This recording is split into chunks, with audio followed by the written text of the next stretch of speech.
برأني الباقي من الأمراض وكب من أنكر باعتراضي برأني الباقي من الأمراض وكب من أنكر باعتراضي له شكوري على حياتي. Je cherche refuge auprès d'Allah contre le diable, le maudit.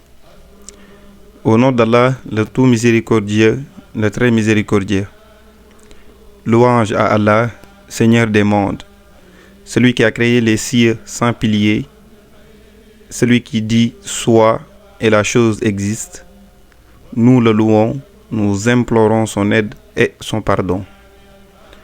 Nous recherchons refuge auprès de lui contre les maux de nos âmes et les méfaits de nos actes. Que la paix et la bénédiction soient sur notre bien-aimé Muhammad sallallahu alayhi wa sallam, ainsi que sur tous les prophètes et messagers. Chers frères et sœurs, bienvenue dans Ahsan al-Qasas, la plus belle des histoires, votre émission bi-hebdomadaire consacrée au récit des prophètes.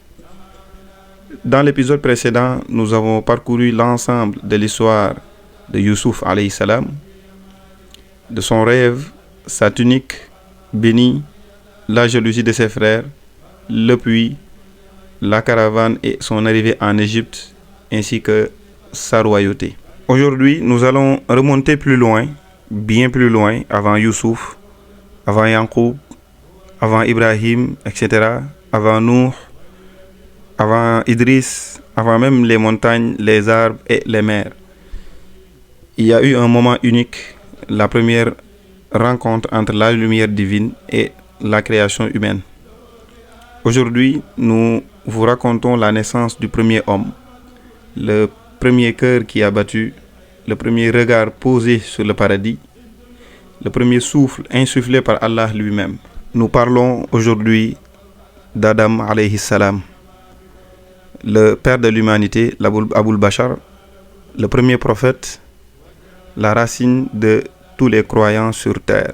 Allah, exalté soit-il, dit « Inni ja'alun fil ardi khalifa » Je vais établir sur terre un vicaire. Une annonce qui a fait frémir les anges et bouleverser les cieux, car la création d'Adam n'est pas seulement une histoire, c'est l'origine de ta vie, de ta foi et de ta destinée. Comprendre Adam alayhi salam, c'est comprendre pourquoi Allah t'a créé, d'où tu viens et où tu vas.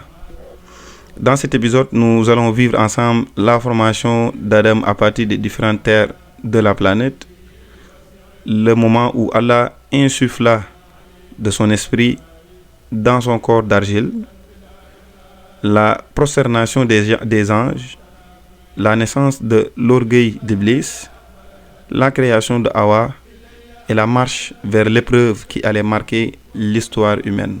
L'histoire d'Adam fait partie des connaissances sacrées que les prophètes transmettaient de génération en génération. Avant même que la terre ne soit habitée, avant les montagnes, comme je l'ai dit tantôt, avant les mers et les arbres, il y a eu un moment dans la vaste immensité des cieux où Allah, le Très-Haut, le Tout-Puissant, annonça un décret qu'il allait changer l'histoire du monde. Les anges, êtres de lumière, rangés en cercle parfait autour du trône divin, écoutèrent leur Seigneur dire « Inni ja'alun fil ardi khalifa » Je vais établir sur terre un vicaire, un représentant. Les anges furent surpris, non par contestation, mais par recherche de compréhension. Ils répondirent avec respect « Feras-tu de la terre un être qui y sèmera le désordre et qui répandra le sang alors que nous te glorifions et proclamons ta sainteté ?» Allah leur répondit simplement avec une sagesse infinie « Inni a'lamu ma la ta'lamun » Je sais ce que vous ne savez pas. Selon Ibn Kathir, Allah ordonna à l'ange Jibril d'aller prendre une poignée de terre sur la planète et la terre, par respect pour le Seigneur, se contracta et dit « Je cherche refuge auprès d'Allah pour que tu ne me prennes pas. » Jibril s'arrêta Mikaïl fut envoyé, puis Azraïl, l'ange de la mort, lui dit « Je prends par ordre Allah ». Alors la terre s'offrit à lui. Il prit de la terre blanche, noire, rouge, brunâtre, sableuse, collante, sèche. Et de cette diversité, Allah fit la nature des humains. Certains sont doux, certains sont durs, certains sont patients, d'autres sont colériques. Il y a certains qui sont lumineux, d'autres sont sombres. Et Allah plaça cette terre dans ses mains puissantes et dit « Sois ». Allah dit « Sois » et elle devient argile modelable. Allah façonna sur cette argile Adam de ses propres mains, un honneur unique qu'aucune créature n'a reçu. Puis il laissa cette forme d'argile reposer telle une statue vide. Durant un temps que seul Allah connaît, les anges regardaient intrigués. Iblis, alors pire parmi les djinns et réputé pour sa longue adoration d'Allah, observait avec attention et dans son cœur commença à naître une étincelle d'orgueil. Puis vint l'instant que la création entière attendait.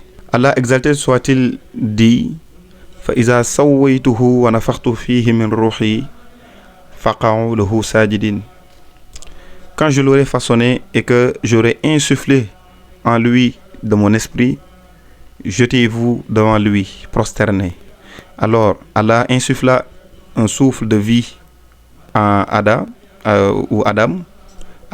Ce souffle entra par sa tête, ses yeux s'illuminèrent, il regarda les anges autour de lui, puis la vie descendit dans sa poitrine, il respira pour la première fois. Son cœur battit fort, pur et neuf, puis la vie descendit dans son ventre. Adam éternua et dit, guidé par Allah lui-même, Alhamdulillah, qui veut dire louange à Allah. Alors Allah lui répondit, que ma miséricorde soit sur toi, ô Adam. La vie finit de parcourir son corps. Adam se leva, complet, un être vivant, conscient, noble. Il regarda autour de lui les cieux, la lumière, les anges en rang. Son premier sentiment fut l'émerveillement. Alors Allah dit aux anges, Sujudu li Adam. Prosternez-vous devant Adam. Les anges qui étaient des millions, une mer de lumière, se prosternèrent aussitôt dans une obéissance parfaite. Le bruit de cette prosternation fut comme un souffle énorme, une vague de lumière recouvrant l'horizon, mais Iblis refusa. Il sera debout, raide, les bras tendus, les yeux brûlants d'orgueil, et Allah lui demanda, Ma mana'aka la tasjud iz amartuk. Qu'est-ce qui t'a empêché de te prosterner lorsque je te l'ai ordonné? Iblis, la'natullahi alayhi, répondit en tremblant de rage, Ana khayrun minhu khalaqtani min nar wa khalaqtahu min tin. Je suis meilleur que lui, tu m'as créé de feu et tu l'as créé d'argile. C'était le premier racisme, le premier orgueil, la première désobéissance jamais commise dans les cieux. Et Iblis, c'était un être qui appartenait aux djinns, un peuple créé bien avant nous. Il n'était pas un ange, c'est une précision, il n'était pas un ange, mais un être de feu. Ça veut dire il est créé de feu. Comme il a dit Ana khayrun minhu khalaqtani min nar. Et Iblis n'était pas un ange parce que les anges, ils ne désobéissent pas. Donc Iblis a désobéi à Allah, donc il ne fait pas partie des anges. C'est un être de feu qui avait vécu parmi eux à cause de son intense adoration. Il avait le rang honorifique d'un adorateur exceptionnel, mais par la nature angélique, les les anges ne désobéissent jamais, alors que les djinns, eux, peuvent tomber dans la rébellion. C'est cette liberté qui l'a conduit à l'orgueil et à sa chute. Alors, Allah dit alors, Fakhruj minha fa innaka rajim. Sors d'ici, car tu es maudit. Dit à Iblis, sors d'ici, car tu es maudit. Iblis devint le premier rebelle, le premier ennemi de l'homme, quand Allah le Très-Haut lui ordonna de sortir, maudit et chassé. Iblis comprit qu'il avait perdu sa place parmi les êtres proches d'Allah, mais au lieu de se repentir, son cœur se durcit encore plus. Il osa alors formuler une demande à Allah en lui disant Qala rabbi fanzirni ila yawmi yub'athun. Seigneur, accorde-moi un délai jusqu'au jour où ils seront ressuscités. Iblis ne demanda pas pardon, mais il demanda du temps.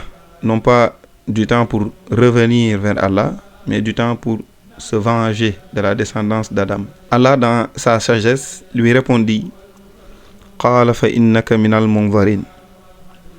Tu fais partie de ceux à qui un délai est accordé. Alors Iblis, la'natullahi alayhi, dévoila sa vraie haine en disant Fabima aghwaytani la aq'udanna lahum siratakal mustaqim. Puisque tu m'as égaré, je m'assoirai pour eux sur ton droit chemin. Thumma la'atiyannahum min bayni aydihim wa min khalfihim wa an aymanihim wa an shama'ilihim. Je les assaillirai de devant eux, de derrière eux, de leur droite et de leur gauche. En d'autres termes, je ferai tout pour les détourner, les faire douter, les faire tomber dans l'oubli et le péché. Allah lui répondit que ses serviteurs sincères ne pourront jamais être dominés par lui. Inna ibadi laysa laka alayhim sultan. Ainsi, dès le début de l'histoire humaine, deux voies se dessinent.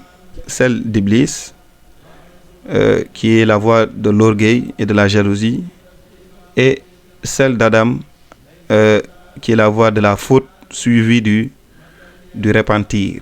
Allah enseigna ensuite à Adam alayhi salam toutes les choses qu'il doit savoir, leur nom, leur nature, que ce soit les animaux, les éléments, les montagnes, les plantes, les émotions, les mots et la foi. Adam devint le premier être doué de langage et les anges furent émerveillés par son savoir. Allah lui enseigna également la salutation en lui disant va saluer ces anges et écoute ce qu'ils répondront, car ça sera ta salutation et celle de ta descendance. Et Adam dit Assalamu alaykum. Les anges répondirent Wa alaykum salam wa rahmatullah. Et Allah lui dit ceci est ta salutation pour l'éternité. Adam fut installé au paradis, les jardins coulaient de rivières, de fruits. Les fruits étaient à portée de main, les parfums légers, les couleurs parfaites. Mais malgré cette beauté, une chose manquait à Adam, la compagnie. Selon les récits rapportés par les savants, Allah fit tomber Adam dans un sommeil profond et de lui, d'une partie de son côté, de sa nature même, Allah créa Hawa. Quand Adam se réveilla, il trouva près de lui un être vivant, doux, lumineux, ayant un visage humain, mais différent du sien. Il demanda « Qui es-tu » Elle répondit « Je suis une femme ». Et Adam lui demanda la question « Pourquoi as-tu été créé ?» Et Hawa répondit « Pour que tu te trouves auprès de moi la tranquillité ». C'est ce que le Coran évoque quand il dit « Ya ayyuhan nasu ttaqu rabbakum alladhi khalaqakum min nafsin wahida wa khalaqa minha zawjaha » Il dit « Ô homme, craignez votre Seigneur qui vous a créé d'une seule âme et qui, à partir d'elle, a créé son épouse. » Adam et Hawa vécurent alors ensemble dans le paradis, dans une douceur, une paix et une harmonie que nous ne pouvons qu'imaginer. Allah leur dit: Ô Adam, demeure-toi et ton épouse dans le jardin, mangez-en abondamment où vous voulez, mais ne vous approchez pas de cet arbre, sinon vous serez du nombre des injustes. Et c'est là le début de leur épreuve.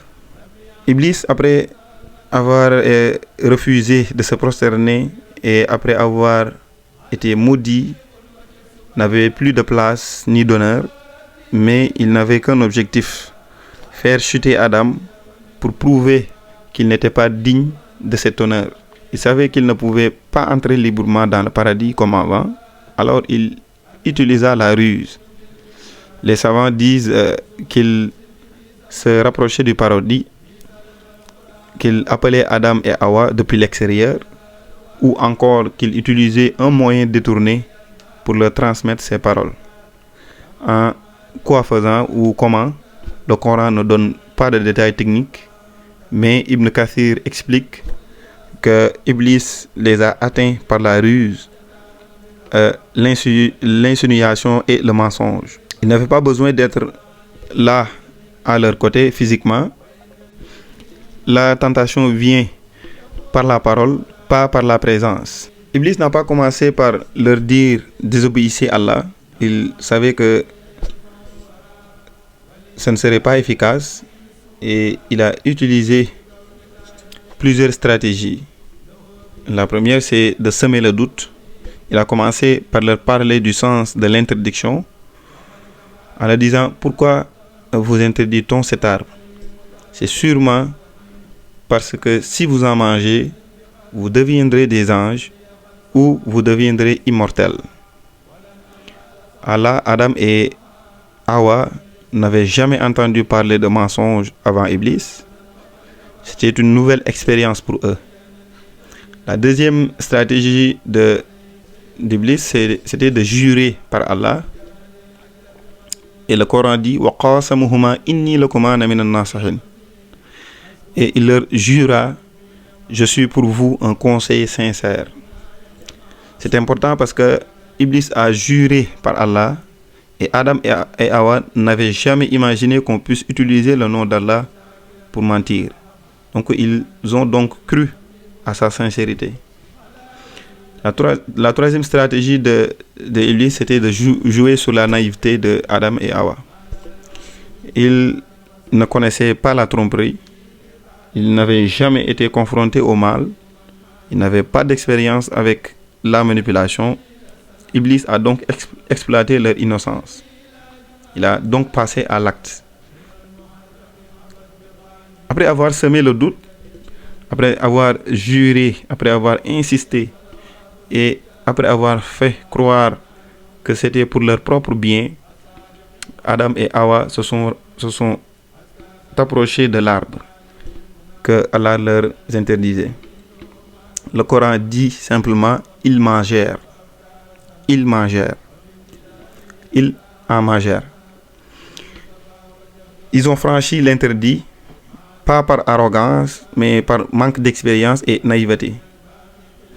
Ce qui s'est passé immédiatement après avoir mangé cet arbre, dès qu'ils ont mangé, leurs vêtements de lumière ont disparu. Ils ont senti la honte, quelque chose qu'ils n'avaient jamais ressenti. Ils se sont précipités pour couvrir leur nudité avec des feuilles du paradis. C'est la première fois dans l'histoire humaine que la pudeur est apparue, la honte a été ressentie, la conscience du péché est née, et Allah les appela et leur dit: ne vous avais-je pas interdit cet arbre, et ne vous avais-je pas prévenu que le diable était votre ennemi déclaré? Et c'est là qu'Adam et Hawa comprirent immédiatement la gravité de ce qu'ils avaient fait. Et ils ne se sont pas justifiés, ils n'ont pas accusé Iblis, ils n'ont pas cherché d'excuses. Ils sont levés les mains vers le ciel et ont dit: Rabbana zalamna anfusana wa illam taghfir lana wa tarhamna lanakunanna minal khasirin.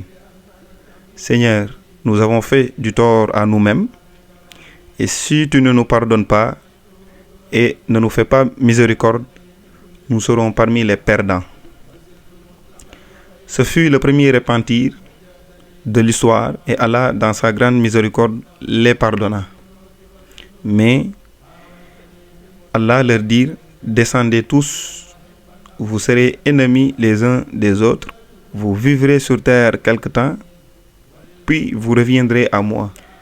Ce n'était pas un rejet, mais c'était le début de la mission humaine qui était d'habiter sur terre, de construire, de croire, de lutter contre Iblis et de revenir à Allah. Adam fut le premier prophète et Hawa fut la mère de l'humanité. Voilà donc l'histoire, ou bien la première partie de l'histoire d'Adam alayhi salam, le premier être humain, le premier prophète et le point de départ de toute l'aventure humaine sur terre.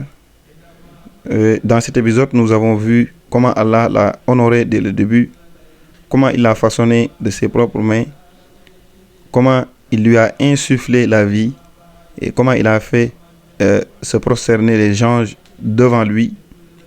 Nous avons vu aussi l'orgueil d'Iblis, la création de Hawa pour être un compagnon de tranquillité, la vie paisible au paradis et enfin la tentation, l'erreur, le repentir et la descente sur terre. Ce récit nous apprend plusieurs choses simples mais essentielles dans la vie.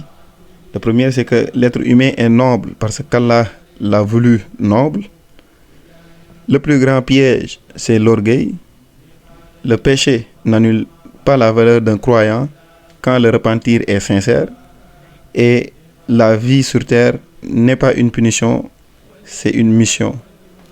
Adam n'a pas été envoyé sur terre comme un exclu, mais comme un prophète.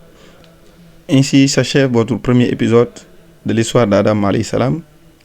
Dans le prochain épisode d'Ahsan al-Qasas, nous allons continuer notre voyage avec Adam alayhi salam, mais cette fois-ci après sa descente sur terre. Nous verrons la mission d'Adam sur terre, la naissance de ses enfants, l'histoire de Qabil et Habil. Nous verrons en détail les enseignements d'Adam, sa mort et son héritage, ainsi de suite. Wa akhiru da'wana alhamdulillahi rabbil alamin.